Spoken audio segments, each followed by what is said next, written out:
This week, we're answering your questions. We'll be covering rent vesting, how to overcome analysis paralysis, understanding the conveyancing process, and how to work out zoning and what it even means to you. Welcome to Your First Home Buyer Guide, the podcast for first home buyers who want to get it right.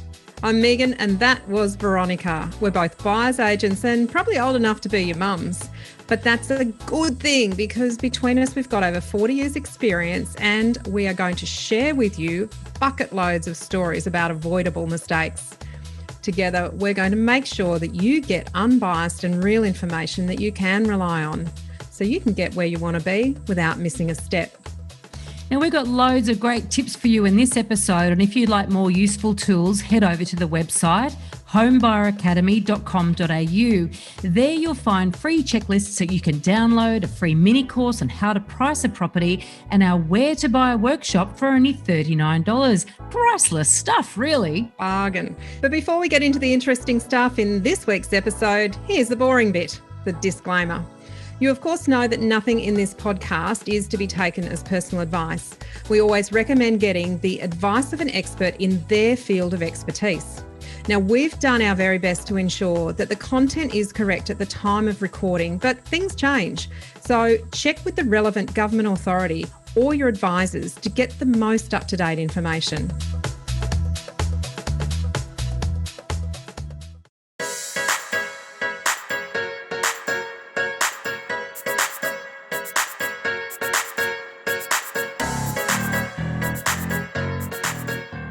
Today we're tackling your questions, but before we get into that, what is your special house this week, Megan? There's something quite nice in the video behind you. Actually quite like this one, actually. Ooh. It's real. Oh, hang on, I'll go this way. It's really interesting. So this was built in 2020, so it's not that old, but it is in Idaho, on the ski slopes in Idaho, and it was named or called the Sun Valley Starship. Interesting, isn't it? Wow. I don't get Starship, but I do get something that's a bit weird in the front. So you got to tune in and have a look at the video on YouTube if you want to see this house. On the side. In the front of the house. Mm-hmm. Or is it the back of the house? I don't know what it is, but it does look a bit like a water treatment tank. I'm not sure. I like the house. I'm not sure about the tank. Yeah. And can you imagine it just snow all around it and ski fields? Just beautiful. Maybe it's a hot tub. All right. Oh, yeah. That'll be fun. All right. We actually get quite a lot of questions from our members and also from listeners. And so, we're going to tackle a few of those this week. We like to, well, I guess the reason we like to do these ones, Veronica, is, some people have a question or they don't even know they have a question, but a lot of people have a similar kind of situation at some point during their journey. What someone else has asked actually might be relevant to you. So if we can share the questions that other people have and how we've answered them, then, forearmed is forewarned. And if you come up against a similar type situation in your search, in your journey, then you can go, I remember in this episode, we'll go back to that one and get some answers. Absolutely. Now, our first question is from Nicholas. Just wanted to see your thoughts on rent vesting and how many times you've come across people who have bought to invest but decided to do the 6-month living in the house to avoid stamp duty, even though he knows we're not a fan of government incentives. Does this pose a big concern when it comes to capital gains tax, etc., as it is moving from being owner-occupied to being investment? Now, yes, this is an accountant's question, but we can talk in general terms around the sorts of things that can trap people. And so that's how we're going to answer it, not as accountants, but as buyers agents who see this sort of thing a lot. So yes, we do come across people who do this. And rent vesting is one of those strategies that suits some people but doesn't suit anybody else. And I guess the first thing I want to say is, one, check out whether that is the right strategy for you and where you're going. And that's a discussion to have with a financial advisor, not with your mates or your colleagues, because they have their own journey and pathway that they're on and goals and things they want to achieve in their lives. And incomes are different and job trajectories are different. So really, really important to firstly question whether rent vesting for you. If it is, and you can live in a property that you're purchasing as potential investment property, then there are a lot of questions you have to ask your accountant. And I guess what we can talk about, Veronica, is what questions should you ask And then how does that filter into the asset selection side of things, which is, of course, what we're helping people do is actually find the right property to suit that. So the first thing is, look, stamp duty concessions aren't a government incentive as such. They're a concession on a particular tax. And there are limits on stamp duty concessions. So first thing you need to do is have a discussion with, even a mortgage broker is a good person to ask about this, because they'll help you calculate the differences between what stamp duty would be, or transfer duty would be as an owner-occupier versus what it would be as a rent, as an investment property. So understand the numbers first before you choose a particular strategy. And most importantly, I think, Veronica, in making a decision about which property to buy, don't make a personal decision about what you're choosing. If you're going to live in it for 6 months, make an investment-based decision. Oh, that's such a good point, actually. It really complicates things when you're trying to make one property do a whole bunch of different things. Do too many things. Yeah. So in this case, they're trying to, get into the property market, using all the incentives to try to sort of leverage to maximize the government, free money, if you like. And then sort of wrought the system in a way by going, right, I have to live in it for 6 months, so then I can do this and this, blah, blah, blah. And so there's a lot of complications in there because, like, as you said, you could be buying for you, but in reality, actually, you need to buy with an investment mindset. The other thing too is that when people do rent vesting, there's very rarely a situation where somebody can start off as a rent vestor and then quite comfortably at some future point, maybe in 5 or 10 years' time, go, right, now I'm going to buy the home I'm going to live in. Because the rent vesting path often is a one-way ticket for some people. It's a one property ticket. They never actually end up buying the home to live in. And so you've got to sort of be clear about what doors it might shut. By opening a door to let you into the market, is that by the virtue of you doing that, closing another door that means you're never going to live in your own home? Now, can we dig into that, Veronica? Because it's a good point, and I think we're not really being as clear as we could be on that point, and that is, it's a borrowing capacity question at some point, isn't it? Yeah. And what people don't realize, and if they're not focused on a really good asset for their first property, whether they live in it or whether they don't live in it, then they can actually hamstring themselves in the future because of that borrowing capacity. So that if the first asset doesn't do a good job in terms of capital growth, if it doesn't provide equity growth, all those sorts of things, then it doesn't provide that springboard to leap off it to get into another property down the track. And if you get stuck on that first property, then you'll be a rent investor forever. And so that is a challenge, particularly when you're trying to also then squeeze yourself into the criteria to fit into the government incentive qualification, to qualify for a government incentive. If that means that you are restricted in the type of asset you can buy, the quality of that property, whether it's new particularly, all of those sorts of things, you're sort of squishing, you're really hammering that square peg into the round hole, then you potentially could cost yourself, your future. Really? Yeah, you're trying to make the situation fit to the situation to get certain types of grants and incentives. And of course, that's a big no-no. It actually has to be about what is your big picture plan. And that's a big part of it. Are you going to own a home in the future? Because if you do restrict yourself with borrowing capacity, you may not be able to achieve that without selling that first asset. And if that hasn't done a good job and it's not returning you what it should return you, or you end up with negative equity, it might set you way further back than had you not purchased that rent vesting property. Which gets to the capital gains tax question, because you don't pay capital gains tax if you actually end up with negative equity. Very rarely, anyway. There's a very small percentage of people that end up with negative equity that pay capital gains tax. I can't even think how that would work. I can't even know. If you haven't made a gain, you've made a loss. Yeah. So at the end of the day, you only pay tax if you make money, right? So that's the first thing. I would happily pay $1 million in tax a year, happily, because it means that I've made bucket loads more than that, right? But so the thing is with property, of course, that if you live in it and own it and live in it and never rent it out, you never pay capital gains tax on it. Right? If you rent it out under certain circumstances within a certain period of time and don't buy another place to live in, then you get a 6 year, up to a 6 year capital gains tax free threshold. So there's a period of time that you can still, gain equity in that property and not have to pay capital gains tax when you sell. But there are criteria around that. You can't buy another property to live in, et cetera, et cetera. Got to be a certain time frame. Yeah. Exactly. That's, I think, capped at 6 years, and that could change. So, everything we talk about is current at the point. Bearing in mind, we're not accountants. So, there are certain ideas here. Yeah. So there's certain periods of time that you can take advantage of that capital gains tax free period.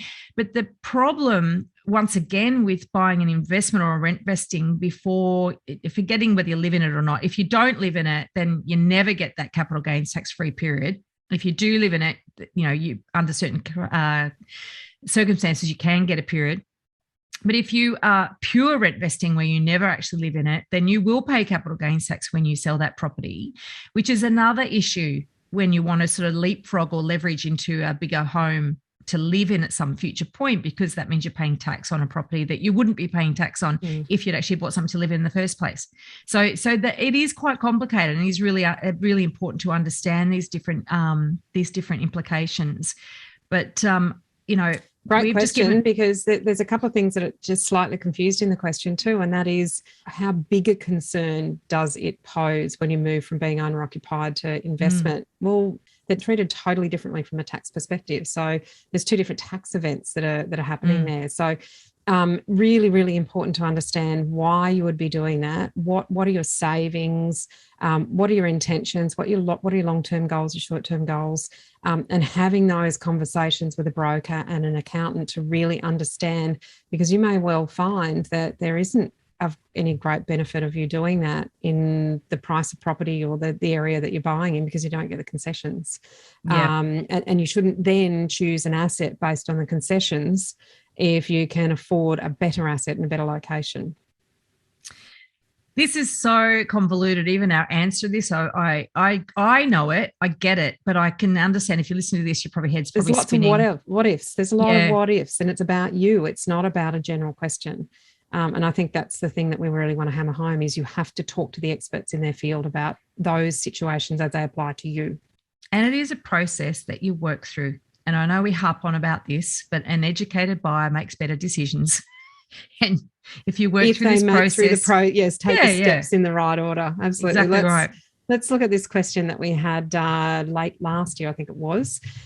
And this is from one of our students, actually. One of our students, yeah. She said, I think I've reached the analysis paralysis stage. So just wanted to ask some questions to feel like someone can to feel if someone can help.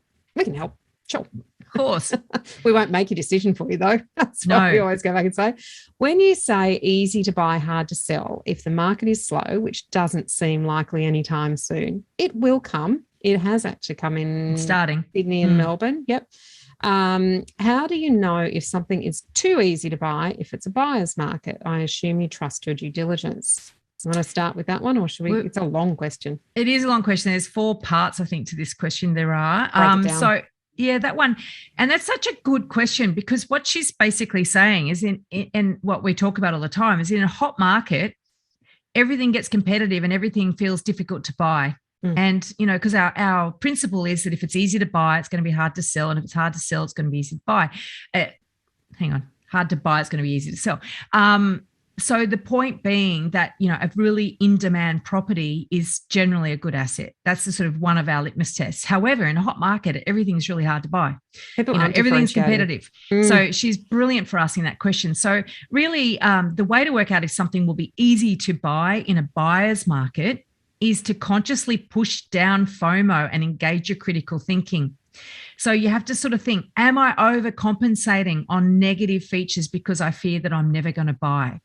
For example, is it dark due to a poor aspect and you just can't do anything to fix it? And in a house you might be, but in an apartment, for instance, you can't fix if it's got a poor accent. You can't stick a skylight in most apartments, right? You can't put a bigger window on the northern side.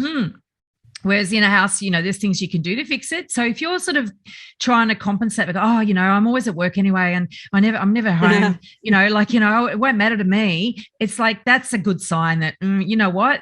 You're when compromising on the sale. Yeah. When the market slows down, buyers will go, nah, I don't want that. Or is it on a busy road? This is a big one. It's a Because huge people compromise. are during this FOMO, heated overactive property market. It is a compromise that you just shouldn't make, because this is not going to last forever. Yes, prices are going up, but it is not going to last forever. Things are going to start to slow down.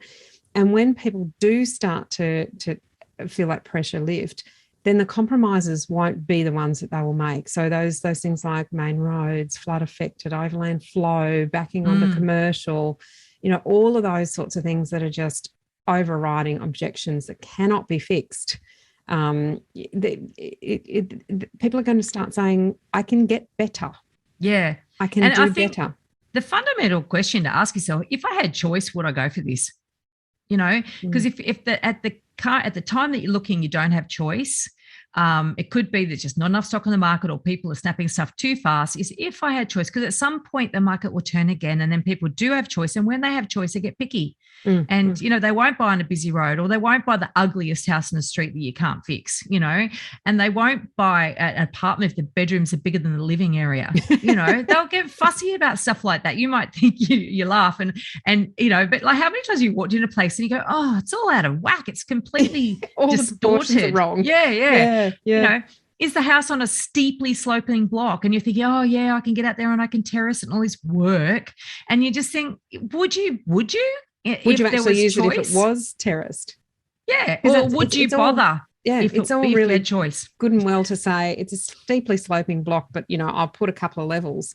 And then if you do that and you're at the phase in life where you're just coupling up and the kids are coming soon, I guarantee you will not take those children down into that steep terrace at the bottom. You just won't. They won't go there on their own, because they'll be rolling down the hill and smacking into the fence at the bottom.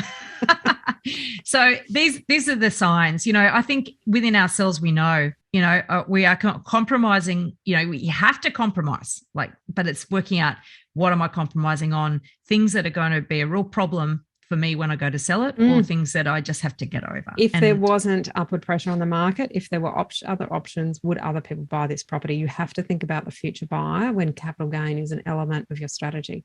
It should be. Yeah, if it's not, it should. The next part of her question is, when determining property value, do you use quarterly growth and add a bit if a similar property is sold in the past few months, or is there some way to figure out monthly growth? That's a tough one, but it's not. So and of course we go through this in depth in your first home buyer guide, and that is, you don't look at quarterly figures when you're looking at an individual property. You look at comparable sales of other properties. So in a rapidly rising market, we talk about indexation. So Veronica and I both have our methods of calculating that indexation, which are essentially the same, but we work in different markets. So the particularly apartment market versus house market can be a little bit more generic, whereas houses can be a little bit less generic. So looking for the comparable sales and what is actually selling versus something that's comparable the month before, 2 months before, and working out that percentage difference will give you an idea of how rapidly things are growing. So waiting for quarterly figures, no, it's too late, it's too long, it's ineffective, and it's too high level. So really important to get your feet on the ground and understand what's actually happening in the market every weekend.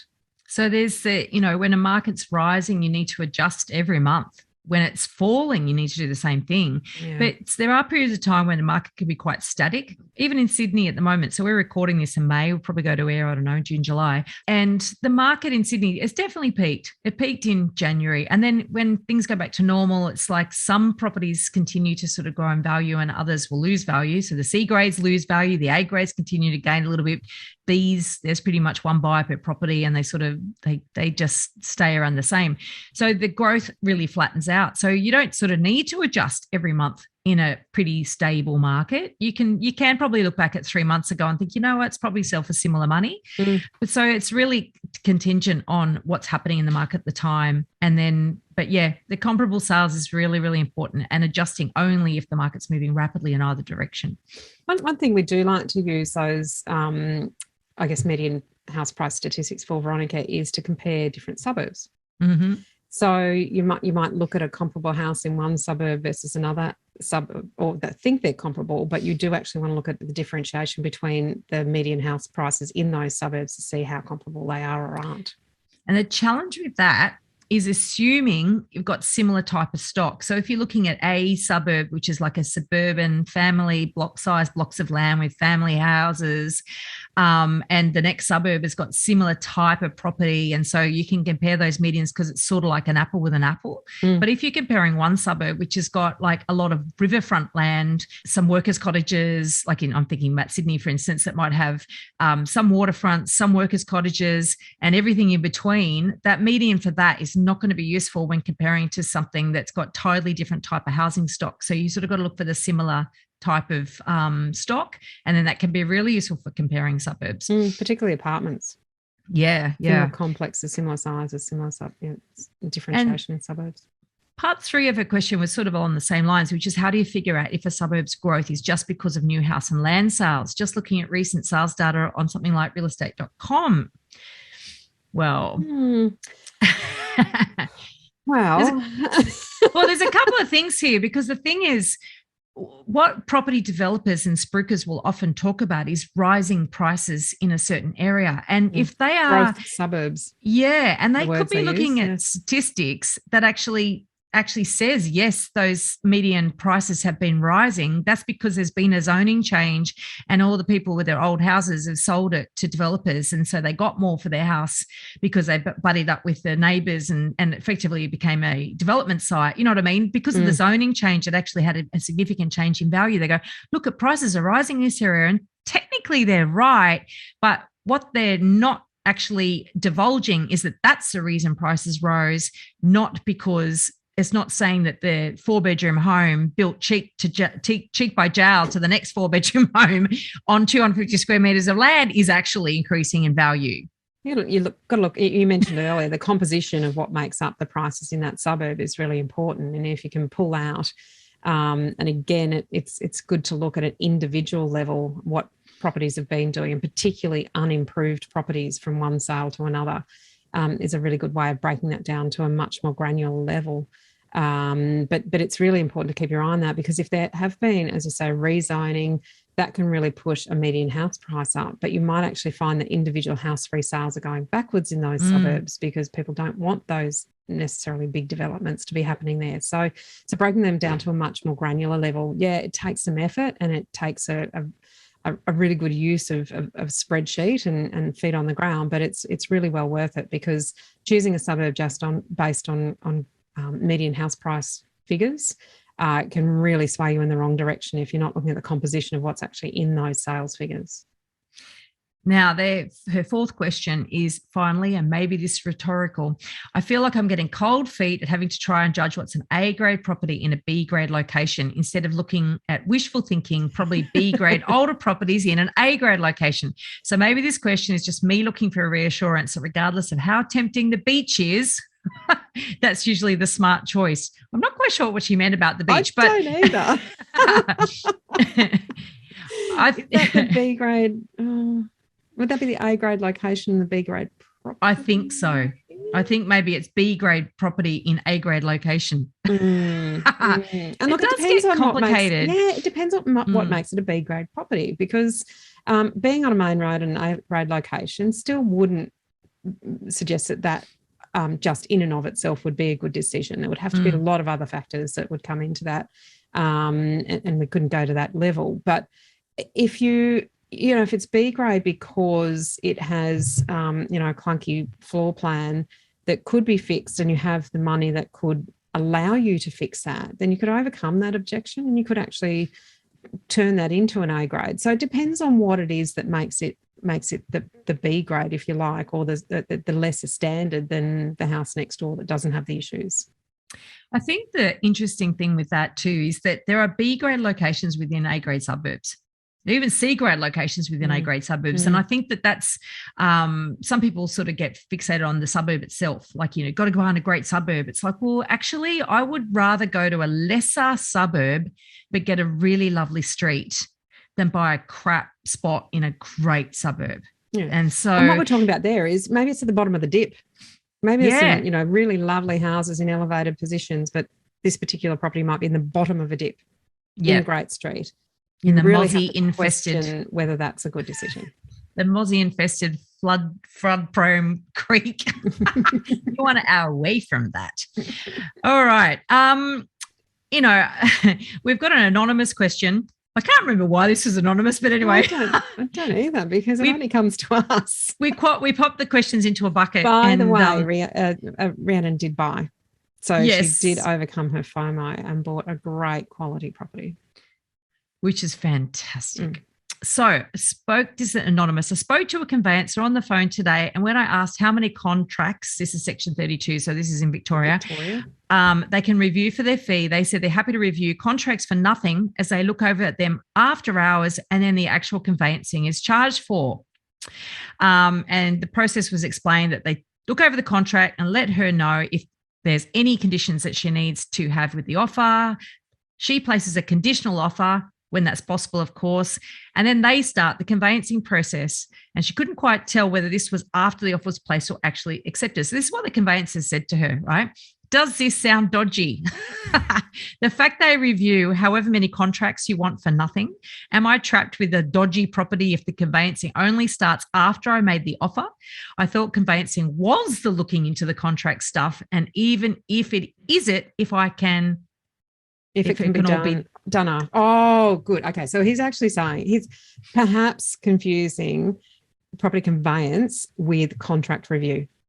Yeah. And I think the essence there. That's exactly right. And I think the conveyance is in a way confusing it too. Well, not confusing it, but basically saying that they look over the contract to let them know if there's any conditions they need to have with the offer, which is really important. And then they do all that conveyancing process. So it is after. Yeah. The word conveyancing. On a conditional offer, and let's separate these two things. With a conditional offer where you have conditions that the owner will accept, that works. If it's an unconditional offer or an auction, it's the flip way around. Yeah. All your conveyance, all your investigations have to be done before you put in an unconditional offer or bid at an auction. So I want to separate that first because they're two really, really, really different buying situations. And that is really important. But even in New South Wales, like if you buy with a cooling off period, and so that means you've got 5 working days to get all the due diligence and stuff sorted. If you haven't had the contract reviewed by a conveyancer before you do, or a lawyer, before you do that, and you want to actually negotiate changes to that contract, then you don't necessarily get that opportunity. That's not what the cooling off period allows you. So it is really important to get that reviewed. Now, I do worry about a conveyancer. I'll look at as many as possible and I'll do them after hours. That sounds a little offhand to me. Like and I'm not saying, I mean, there's plenty out there. Scale to me. Sounds like someone who works from home and unsustainable. Yeah. But we want to, I guess what I want to know, and that's not to say it's bad, it's just to say that person won't be doing that for long in their business, because it'll get to a point where you go, no, I need a life. I'm not going to be reading contracts after hours. Yeah. But I think the key point is we need to separate those two things. Conveyance is a process, and there are conveyancing protocols in each state. That is a process as part of the purchase and settlement of a property. Contract review is often done quite separate to the conveyance. What conveyancer is looking at in a contract review is there anything that's missing from this contract that we actually need to do some investigations about as part of the conditions of the contract? Yes. So I always, I know that particularly in Queensland, you're not a big fan of conveyancers over lawyers. And just generally what we find is that, I think it's a bit different because you have property conveyance specialists who are qualified specifically in that space, whereas up here they've got to work for a lawyer, and the conveyancer may work under one lawyer with a number of conveyancers underneath them, and they're not really specialists qualifications. My We do work with conveyancers in New South Wales, and certainly I know people in Victoria that work with them and elsewhere for that matter. And some are very, very good because they're very, very experienced, and particularly if they've worked in a legal office for a long time. So they've got exposure to some of the areas, the stuff they don't know, because conveyancing itself is a limited qualification that they have. And when it sort of ventures outside, their lane, if you like, we're big on people sticking to their lane. They need to know when to call in the other experts. A bit like you and I, and we're talking about accounting, right? It's outside our lane, and we've got to go ding, a little red flags light up, the little alarm bell goes off, and we go, we need to get expert advice from that person. Same with a conveyancer. They can be excellent. Not the cut price ones. Don't ever go for a budget conveyancer. They're a nightmare. But they've also got to understand where, that could lead to a problem, and that's outside my remit. And I want to make sure that we cover that off and get the right advice before you go down that path. So we look to conveyancers not as transactional, because that's the conveyancing part is the transaction of, transferring effectively ownership from one person to another. Whereas the advice in terms of what you're signing up to, what you're committing to, that's the bit where you need advice before you ideally before you make an offer. And so if you're dealing with a cut price conveyancer, you're not going to get that. No, you're not. And it starts to add up. So every time you ask a question, often the costs add up. But I want to also differentiate between the states, Veronica, because how the contracts are prepared is very different in each state. So in Queensland, about 95% of the contracts are done on an REIQ standard form contract that is approved by the Queensland Law Society. So they have actually worked in conjunction to produce a standard form contract. That is in 95% of the cases, if a solicitor or a conveyancer sees that, they're going to go, okay, I know what's in this. I also know I need to know what it is that you're buying to a degree and what your situation is, so that I can then put the special conditions in that will cover you finance, approval, building and pest inspection, council certifications, whatever the case may be. So there's special conditions added in, whereas in New South, so the real estate agent does that standard form contract, gives that to you, you take it to your solicitor and say, what else do I need added to this contract? That's the special conditions. In New South Wales, really different, isn't it? Really different. Yeah, really different in Victoria too. And I was talking to a buyer's agent yesterday in Tasmania, and actually I think it's worse than Queensland down there. She was basically saying that until you get, and I hope I've got this correct, until you actually make the offer, you don't have the right to ask for any documentation at all. And when the market's red hot, you got people making offers with no access to information. Oh, wow. Yeah, it's really alarming. So we've got to dig more into that. We haven't had any students from Victoria yet. That was Tasmania. Sorry, Tasmania. Yes, we have plenty of students in Victoria. Lots of lockdown students in Victoria over the years. Yes, don't let the lack of lockdown put you off actually learning about buying a property. That's really interesting because there's not a lot of disclosure in Queensland, but you can certainly ask for anything. They don't have to provide it, but you can ask for anything associated with the property. Yeah. And so literally, I've got a situation at the moment in a property that we're negotiating for, and, we've asked for certain things. I know they've done renovations on this property and I know what to ask for. And that's the big thing. You've got to know what to ask for. So I've even preempted that before we send the contract off to the conveyancer for review. I'm asking for those documents that I know should be there, but aren't. They don't have to provide them, but most buyers wouldn't know. I know, and I want it. And of course they're saying, oh no, we don't have a copy of the plans that we built to. They got some documents, but not the plans. And I'm like, well, that sort of doesn't add up to me. I don't believe that. And I think that maybe they've actually built something where it shouldn't have been. And you'll only know that if you actually get the stamped approved plans and compare it to what was built. Yeah. So there's actually a next step there. It's not just getting them. But in New South Wales, the contract is actually prepared by the seller's solicitor. So it's not even a standard form contract that you could easily say, oh yeah, I know that contract. There is a huge amount of review that needs to be done. True. There is a standard section of it. Let me tell you, it's like, I don't know, about 19 pages or something. And there will also be a page of amendments, which will refer to various clauses in that and change various things. So yeah, it is. But there are 5 essential documents that need to go into a contract for a house and 7 essential documents that need to go into a contract for an apartment.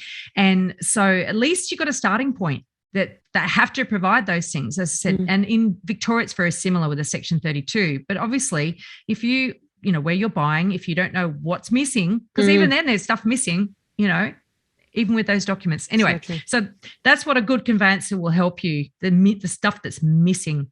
Yep. Fill in the Our gaps. last question. All right. So Lee asked if selling a negatively geared property with claiming depreciation, I'm guessing during the process of owning it, what happens when we sell the property? Do we need to pay back depreciation? So let's go with that one first, because there is a second part to this question. So that's another accounting question. The short answer is sort of yeah. You can't double dip with the government. So a lot of people will say, oh, negative gearing, that's the reason that first home buyers can't get into the market. But it's not that simple, really.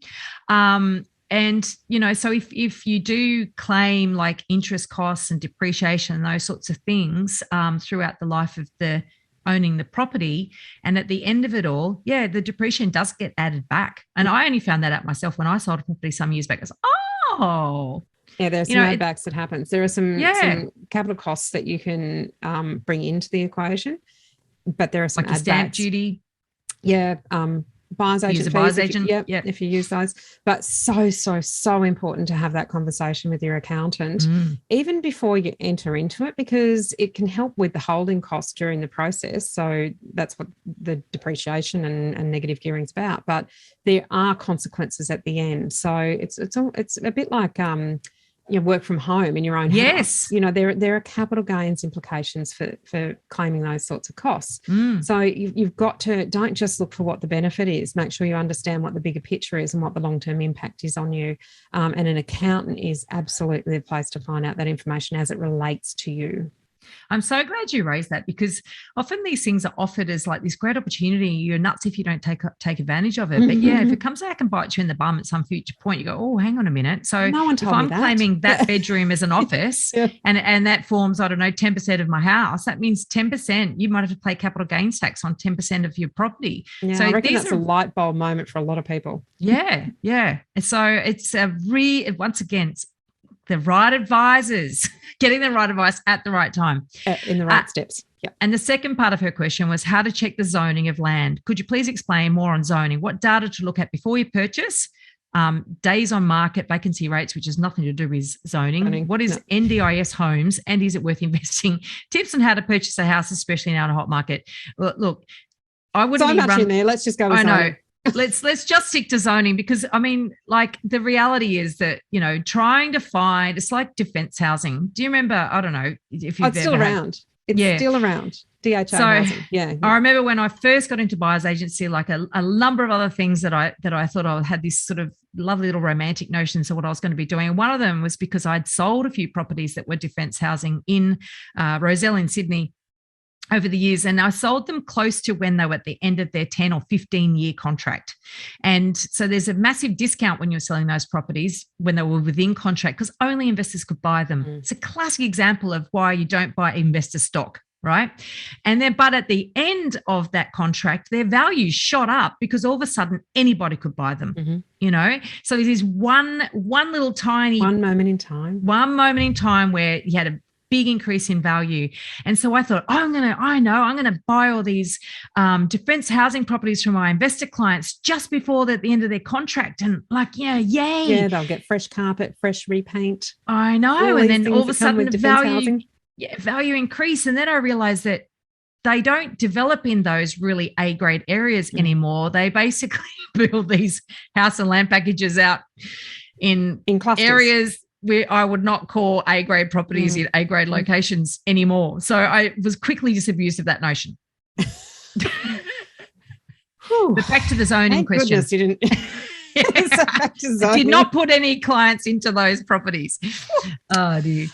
Zoning. Okay, so the one way to find out zoning could be on the contract. The best and easiest place to find it, and if you haven't checked this out, always go to the free information that's available on your local government website. So So for Brisbane City Council, there is a City Plan 2014. On that city plan, you can find out a huge amount of information about an individual property and the properties that are around it, because you don't want to just know what the zoning is for your own property. You want to know what could possibly go up next door, behind it, across the road, anything that might have a negative impact on your property itself. So one of the overlays on the Brisbane City Plan is the zoning overlay, and it tells you what the zoning is and what that means and what can actually be built. Now, there are other overlays that are important too, and they might be character overlays, they may be heritage, they may be noise corridors. So zoning in and of itself, zone. Yeah, the zoning in and of itself is only one factor to look at when you're looking at what could happen or what you could do with an individual property or what could happen around you. So important to understand all the overlays, not just what the zoning is for that individual property.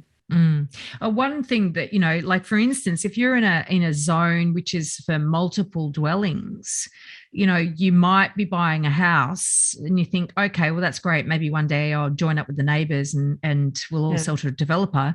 That's a bit pie in the sky, and certainly waiting for zoning to change, very pie in the sky.